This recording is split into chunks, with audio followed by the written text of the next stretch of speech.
ആരൊക്കെയാണ് income tax return അഥവാ ITR file ചെയ്യേണ്ടതെന്ന് നമുക്ക് നോക്കാം. അതായത് നിങ്ങൾക്ക് 3 ലക്ഷത്തിന് മുകളിൽ വരുമാനമുണ്ടെങ്കിൽ നിങ്ങൾ ITR ഫയൽ ചെയ്യേണ്ടതാണ്. അതിനർത്ഥം നിങ്ങൾ ടാക്സ് കൊടുക്കണമെന്നല്ല. ചില പ്രത്യേക കണ്ടീഷനുകളിൽ നിങ്ങൾക്ക് 3 ലക്ഷത്തിന് താഴെയാണ് വരുമാനമെങ്കിലും ടാക്സ് ഫയൽ ചെയ്യേണ്ടതുണ്ട്.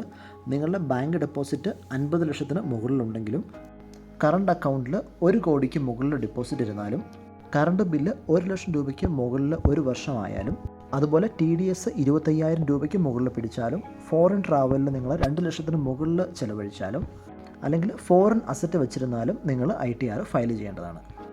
ITR ഫയൽ ചെയ്യുന്നതുകൊണ്ട് നിരവധി ബെനിഫിറ്റ്സ് ഉണ്ട്. ഒന്ന്, ലോൺ നിങ്ങൾക്ക് ലഭിക്കാൻ എളുപ്പമായിരിക്കും. അതുപോലെ തന്നെ ടാക്സ് റീഫണ്ടുകൾ കിട്ടുന്നതിനും ഇൻകം അല്ലെങ്കിൽ അഡ്രസ് പ്രൂഫായിട്ട് യൂസ് ചെയ്യാം. അതുപോലെ വിസ പ്രോസസ്സിംഗ് ടൈമിലും ചില കൺട്രികൾ ചോദിക്കാറുണ്ട്.